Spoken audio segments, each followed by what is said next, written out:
एक 11 साल की बच्ची खेलने कूदने की पढ़ने लिखने की उम्र में देती है एक बच्चे को जन्म। वह शिकार हो जाती है एक पड़ोसी सगे दो भाइयों की।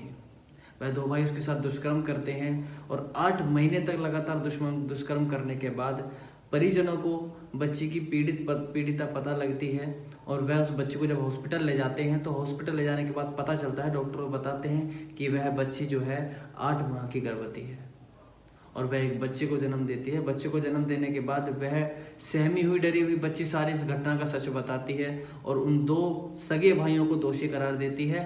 और दोषी बताने के बाद पास ही एक दुकानदार भी इस घटना में शामिल था, वह भी उस बच्ची के साथ रेप करता है और साथ ही उस बच्ची की 16 साल की एक सहेली वह भी इस घटना में शामिल है, उस बच्ची को इस हैवानियत का शिकार करने में शामिल है।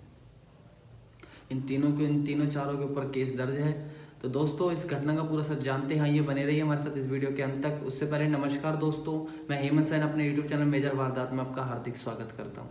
कैसे हैं आप सभी? मैं आशा करता हूँ आप सभी बहुत अच्छे होंगे, अपना ख्याल रख रहे होंगे। दोस्तों सरकार के 1000 प्रयासों के बाद भी बच्चों पर हो रहे अत्याचारों पर रोक नहीं हो रही है। आए दिन किसी न किसी शहर या किसी न किसी राज्य में ऐसी घटनाएं हो जाती है जिसको सुन करके दिल दहल जाता है। तो ऐसी ही घटना सामने आई है दोस्तों उत्तर प्रदेश के मेरठ जिले के थाना क्षेत्र खोड़ा की, जहां पर एक 11 साल की बच्ची, मात्र 11 साल की, 7वीं कक्षा में पढ़ने वाली, उसके पड़ोस में दो भाई रहते हैं जिसके एक की वर्ष 19 वर्ष है और एक की उम्र है 21 वर्ष। वह दोनों सगे भाई थे। वह उस बच्ची को एक दिन घर में अकेला देखते हैं। उस बच्ची के माता पिता बाहर मजदूरी करने जाते हैं तो वह बच्ची घर पे ही अकेला रहती है।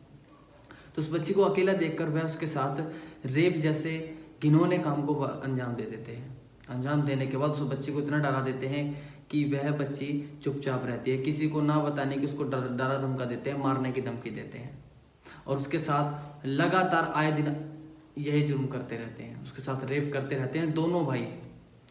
इस बात का पता चलता है दुकानदार को। वह दुकानदार को बता देते हैं, दुकानदार भी इस घटना का सहयोग देने के लिए तैयार हो जाता है। वह भी इस घटना में शामिल हो जाता है और वह भी उस मात्र 11 साल की बच्ची के साथ रेप कर देता है।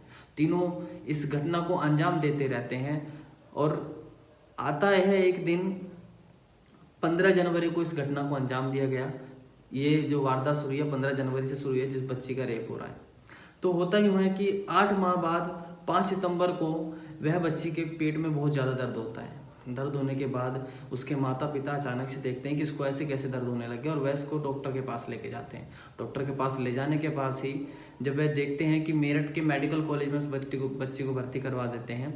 भर्ती करवाने के बाद पता चलता है, डॉक्टर की रिपोर्ट में आता है कि वह बच्ची 8 माह की गर्भवती है। गर्भवती होने के बाद घर वाले एकदम सहम जाते हैं, चौंक जाते हैं, परेशान हो जाते हैं। वह उस बच्ची से पूछते हैं कि ये सब कब हुआ।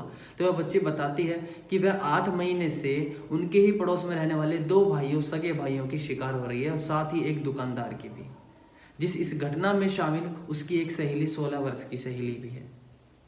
वह पता करते ही घर वाले तुरंत ही खोड़ा थाने में जाकर के रिपोर्ट दर्ज करवाते हैं।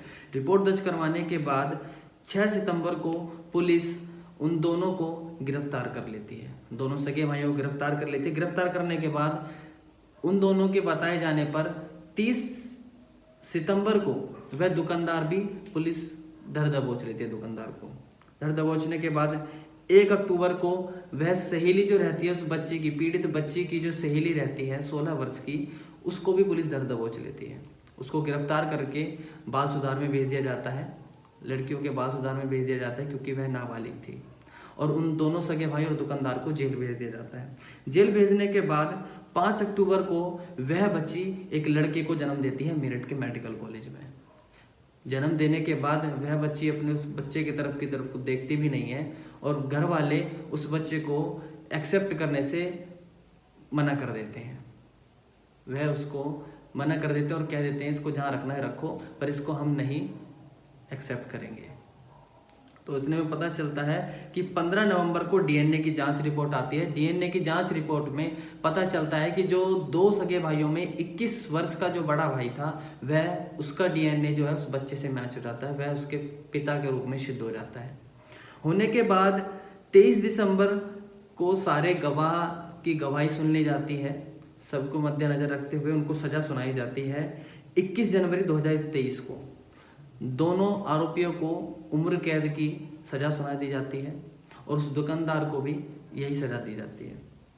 दुकानदार की सजा के बाद वह 19 वर्ष और 21 वर्ष के दो भाई रहते हैं, उन दोनों को जेल भेज दिया गया है और उम्र कैद की सजा सुना दी गई है। कुछ दिन पहले उस दुकानदार के परिजनों की तरफ से जमानत की रिपोर्ट भी दी जाती है, पर लेकिन पुलिस इस रिपोर्ट को खारिज कर देती है।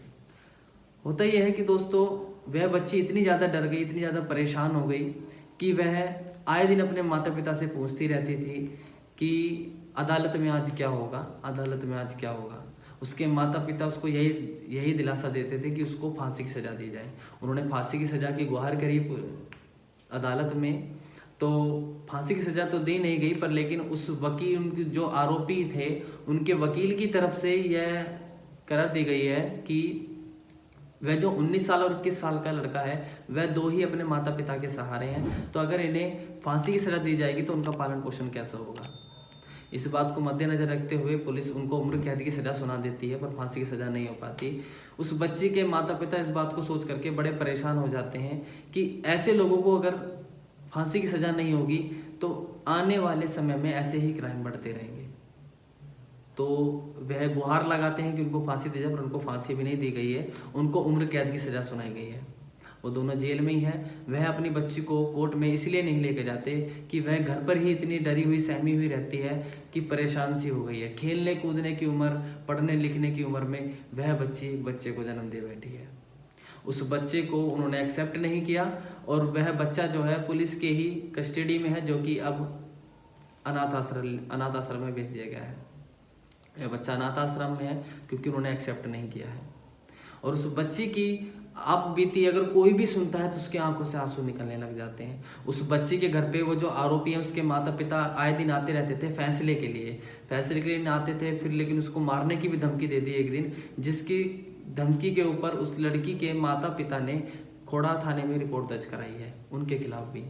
उसके खिलाफ भी पुलिस कार्यवाही कर रही है। फिलहाल इसमें जो 110 दिन लगे हैं इस बच्ची को इंसाफ मिलने में, इस इंसाफ में भी जो इंसाफ मिलना चाहिए, फांसी की सज़ा, वो नहीं मिली, उम्र कैद की सज़ा मिली है। तो दोस्तों इस घटना को सुनाने का उद्देश्य किसी को हैरान करना, परेशान करना नहीं है या किसी की भावनाओं को ठेस पहुंचाना नहीं है।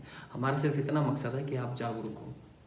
दोस्तों आए दिन ऐसी घटनाएं हो जाती हैं जिनको सुन करके एकदम दिल दहक जाता है। आप टीवी पे, न्यूज़ चैनल पे ये सब चीज़ें नहीं देख पाते होंगे, पर लेकिन आए दिन ऐसी घटना आती रहती हैं जिनसे आप नज़रअंदाज रहते हो।